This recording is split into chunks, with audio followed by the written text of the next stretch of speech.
Oh, okay. Hey, I think we are live in Command Your Conversion, and we're definitely live right here on Zoom. So let me just make sure we're ready to go. Oh, good. There we are. We're awesome. We're live. We are ready to go. I'm excited. It's the very first Command Your Morning. Thank you, everyone, for joining us. I wore my Make It a Blockbuster shirt for you guys this morning because some of the stuff I'm going to talk about is our companies right now in our world that are struggling a little bit, right? That are kind of struggling to stay on top of the pandemic and struggling to continue to be in the right here and the right now. So by the way, I hope everyone has their cup of coffee. No judgment. This is a judgment-free zone. I have my wife's flower cup of coffee, judgment-free zone. It was the only one that I could find quick enough. But hey, what's inside it does the job. And if you're watching, whether you're on Zoom, well, if you're on Zoom only, on Facebook, unfortunately, I can't bring you in. But if there's anybody who wants to jump in and have a conversation, I don't want to be the only one talking. So I just kind of want this to be a way to kind of kick off your morning with a couple different things, with mindset around, what you should be thinking about in terms of our technology as a company and how you can leverage the tools that we have. And then I also want to talk about, certain things that are happening in the world right now around real estate and things that are related to real estate in terms of companies that we all know and that we love, and some that we don't love, and why some are succeeding and some aren't. And so if you want to jump in, if you're over here on the Zoom chat, let me know if the conversation, well, I see Kimberlee Meserve. So actually I might bring Kimberly on without her even asking, because I always have a good conversation with Kimberly. Kimberly, can I just bring you on now? I mean, I feel like I'm going to do it later, so I might as well bring you on now. I don't know if you're presentable enough. I mean, I'm barely presentable, so you just let me know. Oh, she said yes. Great. Let's just grab Kimberly and bring her on. Okay, hold on a second. Oh shoot, how do I do this? Here we go.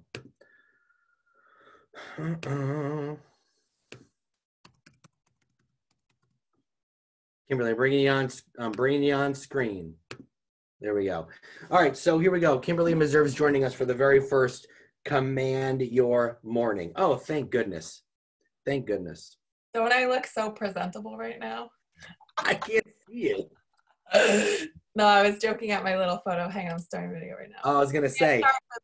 Because the host has stopped it. Oh, can I start it? I think so. Okay, hold on a second.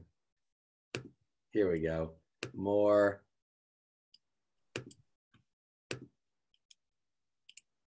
I'm trying to make you, oh, here we go. Wait, no, I want to turn on your camera. This isn't working very well. I thought you were our tech guru. Yeah, but I see that your camera's blocked, but I'm trying to unblock your camera. Why don't we just talk? Okay. Okay, I've got Kimberly on the phone. It's like a radio station. Yeah. Calling in on the phone today. Kimberly's joining me on the phone. For some reason, I can't bring her on screen. I'm not really sure why. But anyway, let's just jump into it. So here's the thing. I want to talk about an article I was reading yesterday, and I made a post about it in our group, and I also made a post about it in Lab Coat Agents, about certain companies. I've read a couple articles in the New York Times, in the Wall Street Journal, and they're not necessarily bad, right? They made a lot of really great points. So Airbnb was the topic of this specific article about how Airbnb is basically a company that was born out of a down market, right, about 10 years ago. And they are, it's a company we all know that disrupted the hotel industry. But then I think on the other aspect of that, it didn't really disrupt the hotel industry. It enabled people who had income properties to more easily rent out their properties, right? And so if people aren't leaving their home, right? They're not going to be renting out properties. They're not going to be going on vacation, and they're not going to be going to Airbnb to book, full homes or apartments. So the article argued that Airbnb was built out of a specific need at that time because the market was down. People were buying income properties and they were getting them for a good price. And if the market is down, a company like that will thrive as the market's going up, right? Mm-hmm. But when we're in a pandemic like this, nobody could have seen this happening, right? But then you also have to, when you're creating a company, have more of an in-the-moment business model. So they're saying that Airbnb was an in-the-moment business model. It took advantage of an issue at that moment, right? But didn't take into account any other potential obstacles that could get in its way. So do you believe that Airbnb is an in-the-moment business model? And do you think that depending how long this goes, could they continue to succeed and thrive? Well, I think it's really interesting because yes, there's always a greater need of people. Like, people need somewhere to live. And so housing in general is like never going to go away, of course, because we all need a roof over our head. But I grew up in a town that's very, very tourism based. So I grew up in Kennebunkport, Maine. And I remember like when I was younger, probably 2008, 2009, when that market crash happened, tourism in general in this town was affected. And I think that like there's always going to be people traveling and people staying places, but I think I don't think Airbnb is going to go anywhere. I think that some people that maybe like stretched it a little bit far are going to get out of their business of Airbnb. And I think it will be interesting to see what kind of implications it has on the housing market, because I've just seen myself like looking at rentals in Boston. There's a ton of furnished short-term rentals coming on the market, which obviously were being used for Airbnbs. And we have a really short inventory problem. So I'm curious to see how like some of those people that over leveraged themselves through these rental properties are going to have to get out of that game. And maybe those units will be coming to market now. It might balance things out a little bit more.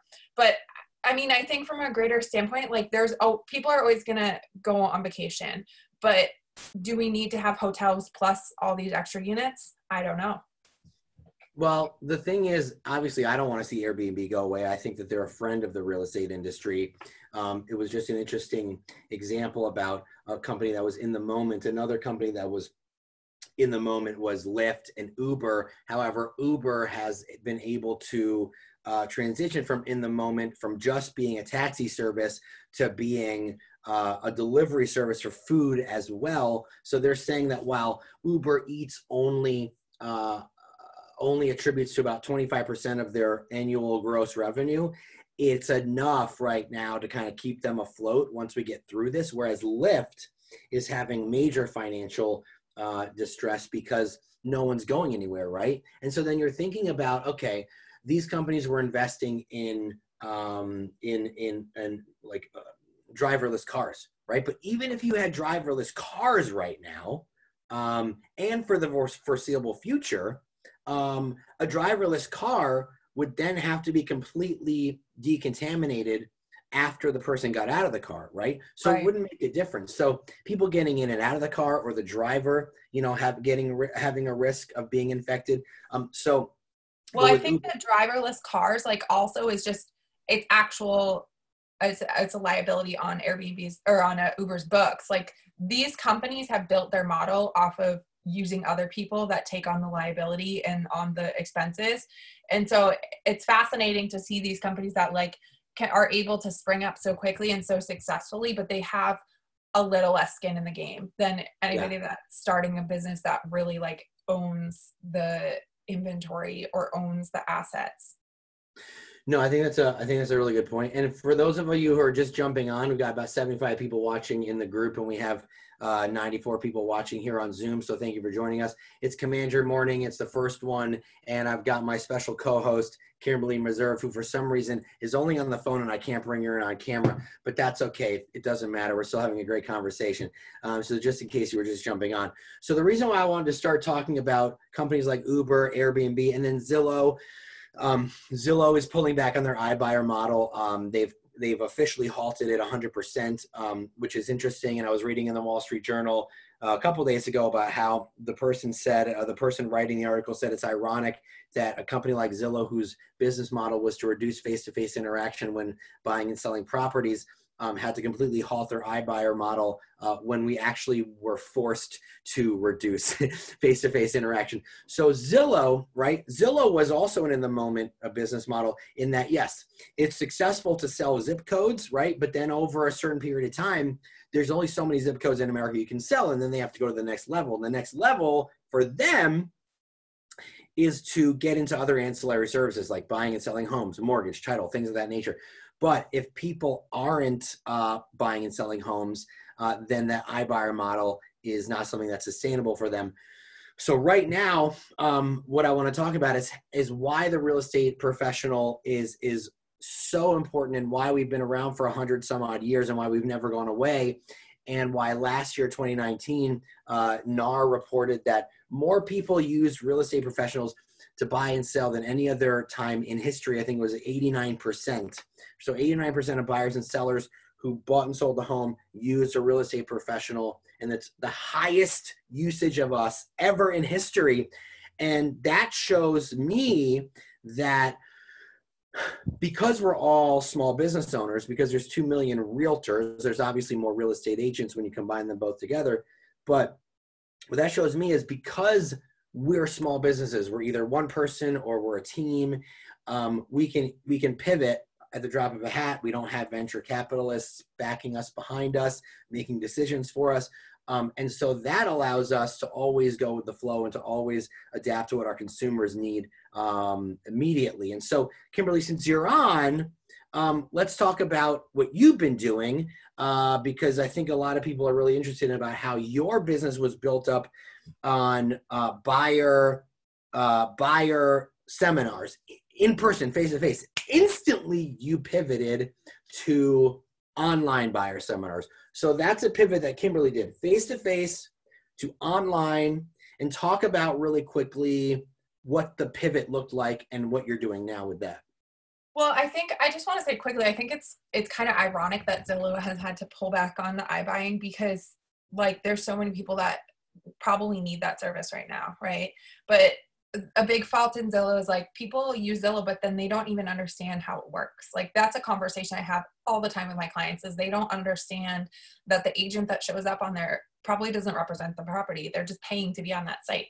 So people don't fully understand the whole system. And I think the home buying process in itself is such a big purchase and such a big decision, and we can't replace that knowledge and that frontline experience and like the boots on the ground part of things with technology to a certain point. Like we need to have people that have experience of different scenarios with things just being weird, like things that you can't write a book on. That's the value to the consumer. So my whole like cornerstone for my business has been, my value is delivered through education. So I built my business off of delivering value through education. And that started with the first time home buyer workshops. So we're going in there, we're giving these buyers all this knowledge for free before we even ask for anything. And then by the time that they meet with me, they already know, like, and trust me, because I've already given them all this information, answered their questions, shown that I'm an expert in my field. And so the pivot for me was actually just very natural. Yeah, obviously we have technology and that kind of stuff was a little funky to get used to, but we just went from having people register on Eventbrite for an in-person event to register on Eventbrite to a Zoom link. And it's all still the same content. We're just doing it a little bit differently with our platform.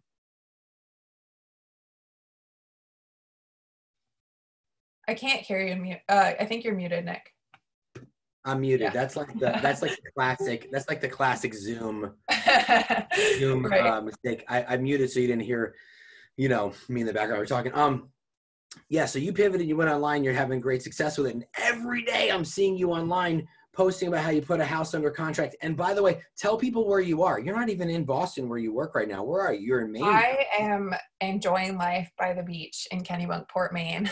But I think people are probably getting sick of seeing me online all the time. No. Hold on. First of all, you're enjoying life by the beach in Maine, social distancing, of course. But I want everyone to understand. Kimberly is from Maine, but she lives in Boston. And how many homes have you pended since you've been in Maine? 6. You've pended. How long have you been in Maine? Since the second to last week in March, I think. It's been over a month now. Okay, so you've been in Maine for a month, and you have pended 6 properties in Boston. Yeah, I've only had to drive down for like 2 showings. And that was, but the rest of it has been, I've just been sitting here on my couch, and it's been wonderful. So I want everyone to realize, I want everyone to take this in real quick. Kimberly's doing online buyer seminars. We're not going to get into how she's doing it. Like, the internet is like completely like saturated with Kimberly and her buyer seminar. Kimberly, listen, we love you. Okay.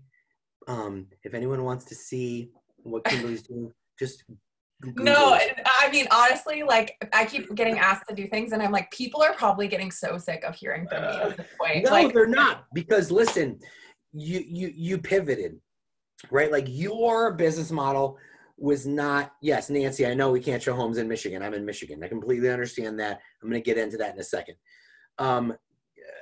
Kimberly is pending homes. She's putting homes under contract. She's put 6 homes under contract. She's doing buyer seminars that used to be in person. She's doing them now. Now she's doing them virtually, and she's having great turnout. So I just want people to know that, like, we are not in the moment business like Zillow or Uber or Airbnb. We can continue to pivot, and that's why we've been around for so long. So I just want people to understand that. So let's address Nancy, who's in Michigan, and I'm in Michigan too. We can't show homes. We're not considered essential. But that doesn't mean you can't show the home, right? Yeah, so it doesn't mean you can't sell a home. Like, you and Tristan were talking to Ryan Serhan, and he was saying that he sent gimbals to some of his sellers so they could record a little video. I would say the most important thing that we can be doing right now is having really direct conversations with our clients and just saying, this is how it's going to be. And if you're comfortable making a decision off that, then awesome. There's opportunity for you right now. And if you're not, then you're just going to have to sit on the sidelines, and there's nothing wrong with that. No. And so the thing is, like, what you can do here is you can leverage your sellers, right? You can send them, like a gimbal. A gimbal is a device that helps stabilize their iPhone. They're not expensive. They're under $100.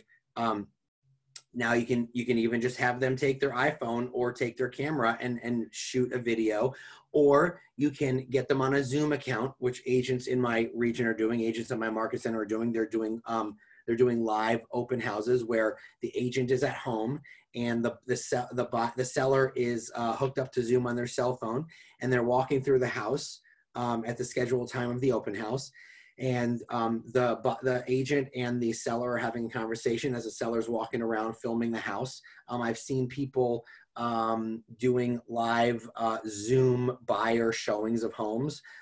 So they're doing the same type of thing where, like, you schedule a certain time frame of a day and you book a group of buyers to look at a house, and you jump on Zoom with those buyers and yourself and the seller walks around the home with their phone and shows them the home digitally. So houses are being sold like this, and houses have been sold like this for many, many years. If you're in a vacation or a relocation market, this is happening. It's been happening forever. This isn't new, right? So we're just having to leverage this now in areas where it's not typically a relocation market or a vacation market.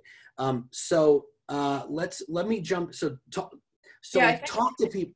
Go ahead, Kimberly. I just want to say, I think, like, the biggest problem right now is people's mindset, and you just have to shift your mindset. And, like, we're all dealing with the same thing, but, like, what can be the positives out of everything that we're dealing with? So a big positive for me is I don't have to spend all this time driving around to showings.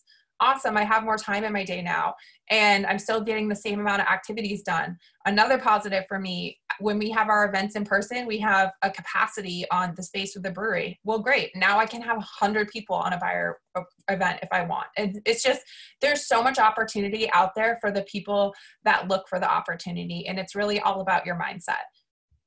Completely agree.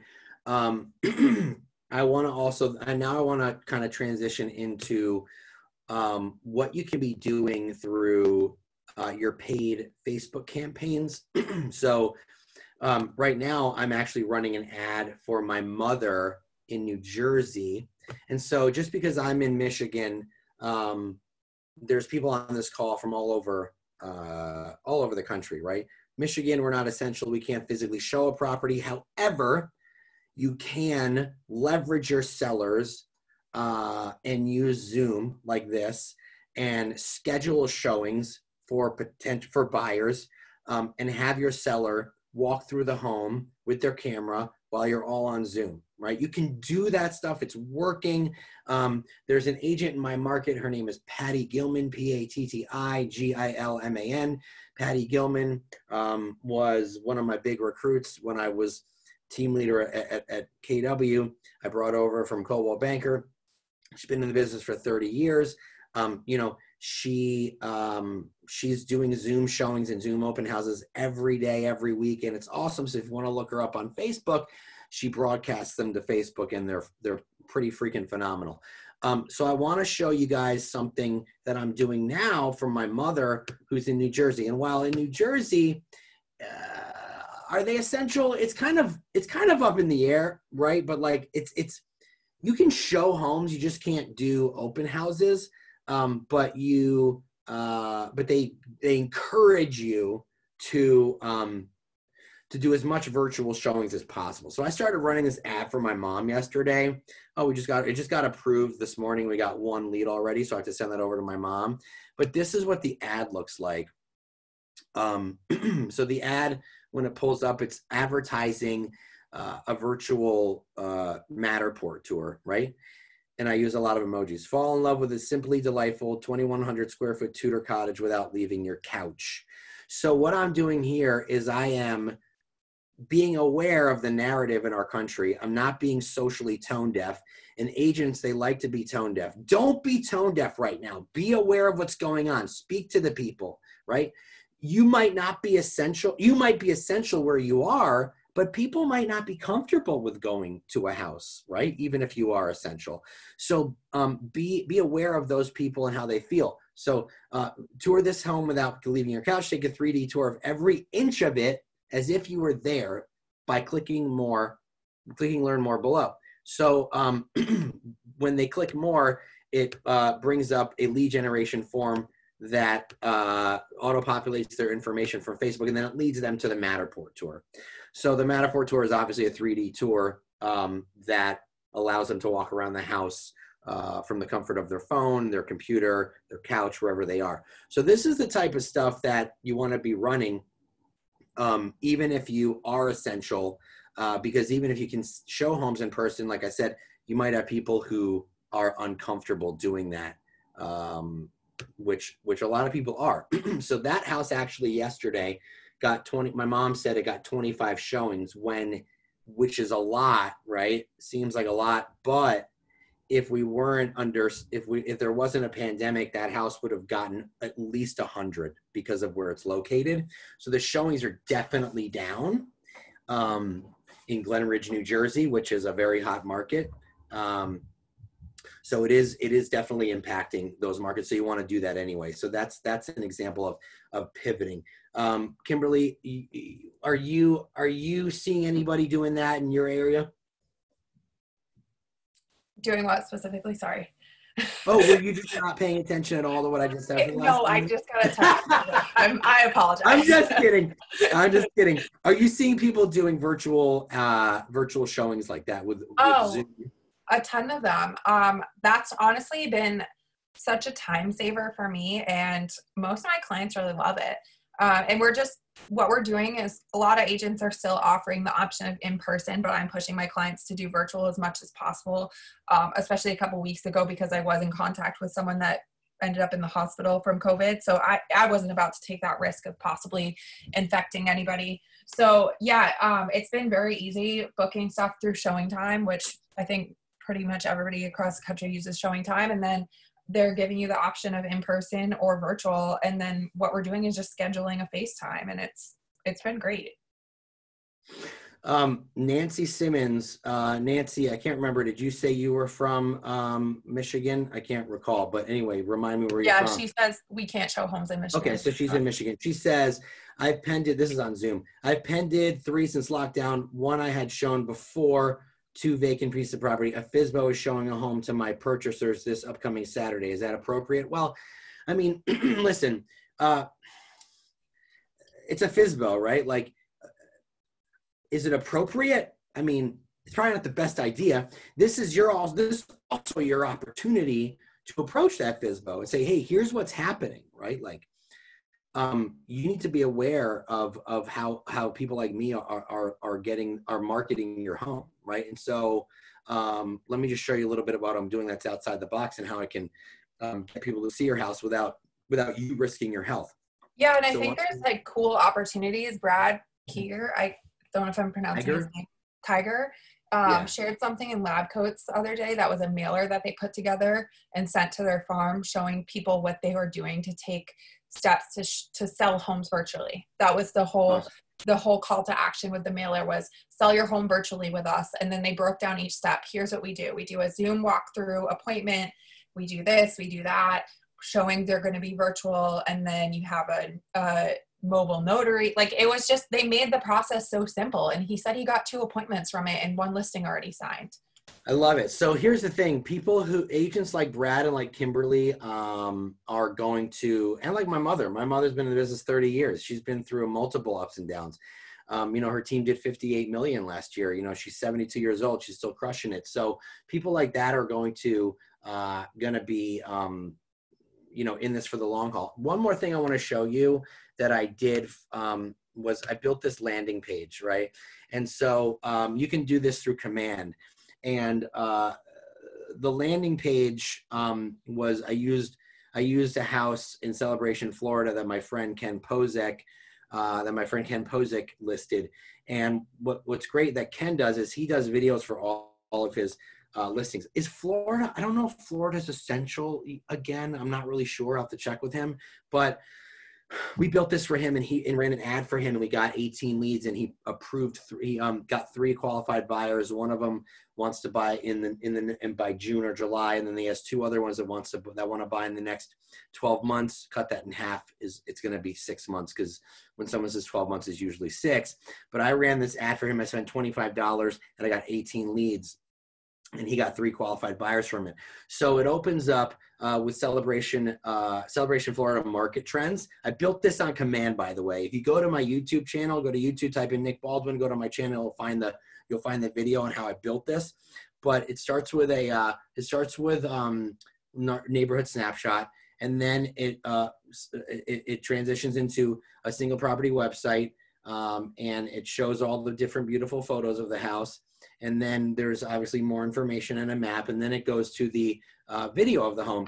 And Ken makes really great videos. And in this video, it's made as if he's walking you through the house as a buyer. So what he did was really interesting. Like, he made it immersive, so you're like following him around the home, and he's explaining it to you as if you were a buyer. So I love that concept. And then obviously there's some calls to action. Download my app if you have questions about the home. So we made a virtual landing page for the home with a lot of information that really entice people to give them their information. So for people saying, okay, great, you can still show homes. So if you can still show homes, you can still show homes in New Jersey too, like I showed you before with my mother's new listing, but showings are drastically down, right? That home in Glen Ridge that I showed you got 25 showings over the weekend when it would have normally got upwards of 100. So, you know what I think is happening a little bit though, is that, and this might be specific to our market, is showings are down, but like offers aren't down as much. So okay. I think what it is a lot of people that were just looky-loo, not as qualified, not as serious buyers, are out of the game now. So while we might be getting less showings on properties, the showings that are happening are more quality. I love it. And by the way, that's a very good point. They're more quality buyers because they like have to buy, right? So, or want to buy. So NAR did, and Gary Keller talked about it at Family Reunion. What was the recent one? Was it Family Reunion? Yeah, I can't remember. NAR said the number one reason people bought a house in 2019 was because they wanted to. That's it. There's no other reason. So people who are looking at houses now really want to buy a house. They're most likely pre-approved. But Kimberly, do you think that in this current state, do you think that people are going to be just as competitive, or do you think that they're going to be lowballing a little more? So I would say, like, most of my clients, they really look to me for advice. They're not, I don't really work with people that are just like kind of jerks and like want to just offer whatever the hell they want to offer. So I haven't seen that too much. What I've seen is we went from almost all multiple offers on properties to about half multiple offers. Half are not selling in the first week, which it's been weird. Like, there's no rhyme or reason really. I think the more time goes on, the more data we'll have to be able to say, oh, it's because price point, or it's because area, or this or that. I still, like yesterday, I had buyers that put an offer in on a place. They had 17 offers, and we were the number one offer, but we lost out because the number two offer was a cash offer. And like, I can't blame those sellers for taking that offer, especially in times like these. And then the buyers I put under agreement yesterday, we got $35,000 off list price. So it's just really depends on, there's always so many things that factor in, right? It's motivation, it's competition. So this property, a little bit overpriced. There was a couple other people interested, but they weren't getting the attraction that they needed. And then it happened to be an estate sale. So there was a lot of motivation for the family to just get the property sold. And so that's kind of what it always is. But, you know, had it been a month ago, maybe there would be a few more people interested in the property. Interesting. Hey, for those of you watching, I'm posting my YouTube link of how to build a single property page like the one I just showed. Awesome. Well, hey, listen, I'm going to wrap up, but I just want to go through just a quick wrap of what we talked about. You know, as real estate agents, we're not an in the moment company. We are we're in the moment industry. We can adapt and shift. We have the technology in which to do so, whether you're essential or non-essential right now. Also, even if you're essential, obviously, like I said before, be aware that people might not feel comfortable going out to see homes. So you still want to leverage video and 3D tours when you can. Leverage your sellers.